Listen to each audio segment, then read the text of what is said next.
All right, welcome back. We're still in the $15 villa. We got our micro cup of coffee. Let's check out the balcony.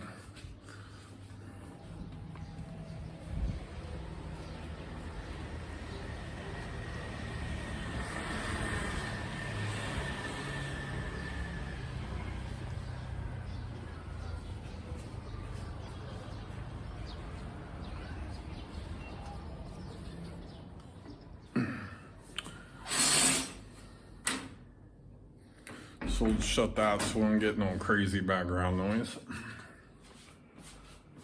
What day are we on here? Geez Louise. I think we've been in Cambodia. This is day 3. It's been an experience. You've watched all the videos, all this highly produced stuff. You've seen all the great Angkor Wat footage, and you're ready to come to Siem Reap. This is a video you really want to watch, because I'm about to tell the truth. Because I've watched a good amount of Siem Reap content out there, and none of the videos talk about any of the things I'm about to talk about. Oh, by the way, you need a tuk-tuk? Just check. How about a massage? Those are probably the 2 questions you will hear the most.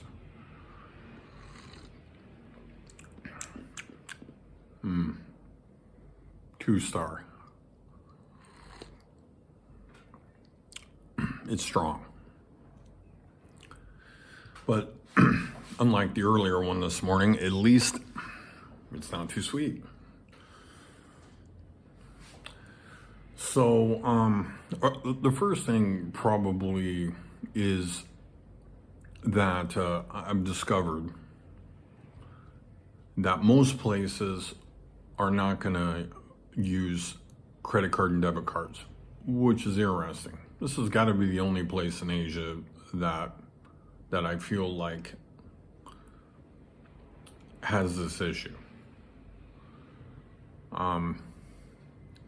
If you book on the app Airbnb, or maybe if you even book on Agoda, because many of the listings on Agoda say, oh, book without credit card, or they try to lock up a little money just in case you don't show up, which is misleading, because once you arrive, they are definitely expecting you to pay in cash. Many of the higher end places, of course, have credit card processors, and this is super strange because there's a ton of banks and a ton of ATMs. And it seems like they would want the business to issue processing machines. And if nothing else, the locals really don't want you to book on these apps. And if you use an app or book a month or whatever, then of course you don't have much of a choice but take a big haircut on their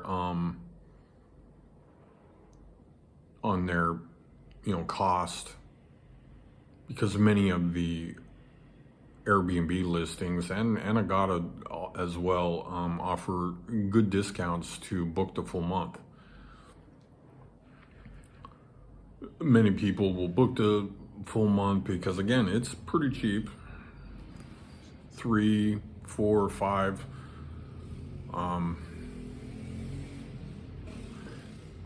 With price manipulation, of course. I mean, this is probably my number 1 complaint with most of the apps in general, is the price manipulation. You push refresh, and the costs go up.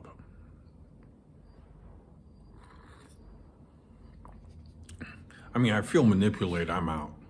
I just not interested. because they're, using my machine to take and manipulate the price.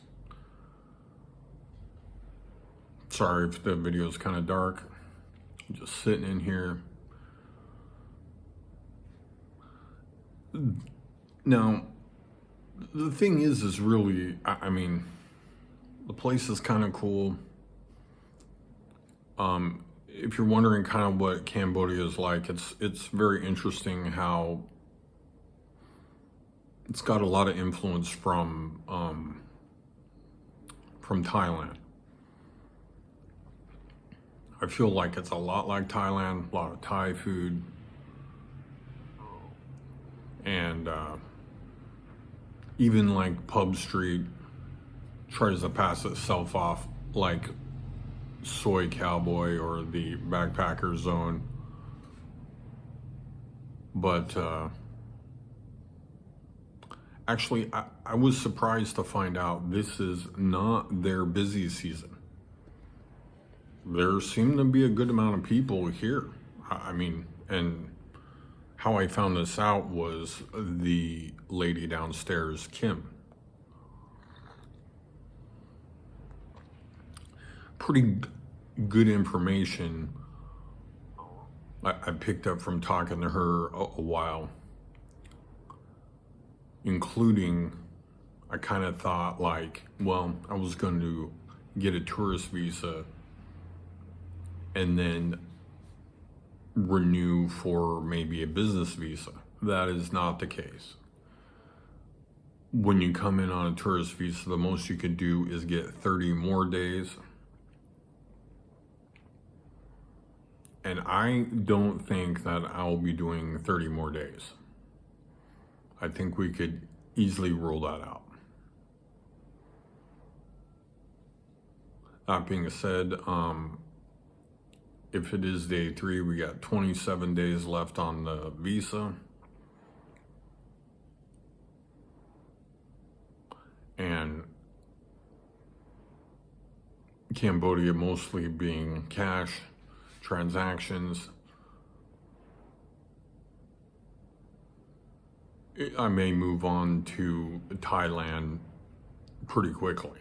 I mean, that would be my guess. Thailand's about a couple hour to the border via bus, and then there's a train from the border to Bangkok.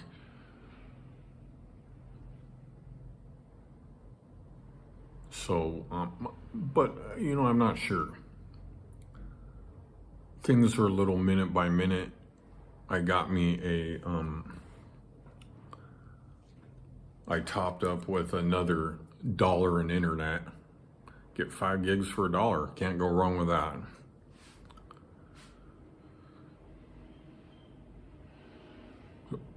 Things are good. Things are pretty good, and we're just looking around and trying to catch my breath. Honestly, that some of these travel runs. Last one, 15 hours. I mean, that was the same run as what it took me to fly over here from San Francisco. It was 15 hours, if I'm not mistaken. So that's what it took to, pull that one off.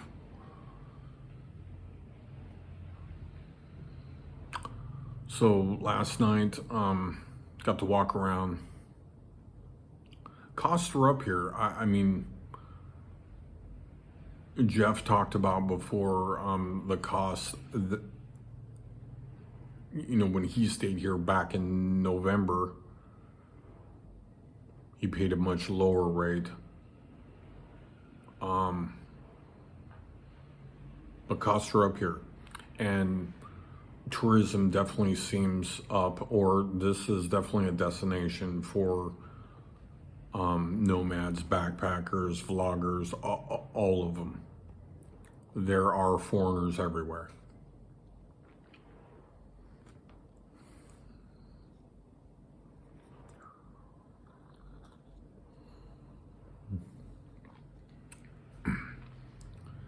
I certainly don't have immediate plans, but I'm looking at all options at the moment. I do have a few things in mind. I will definitely vlog about it.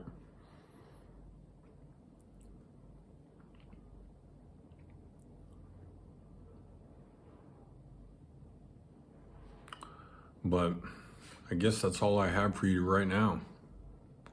Thank you all very much for watching. I'll catch you on the next video.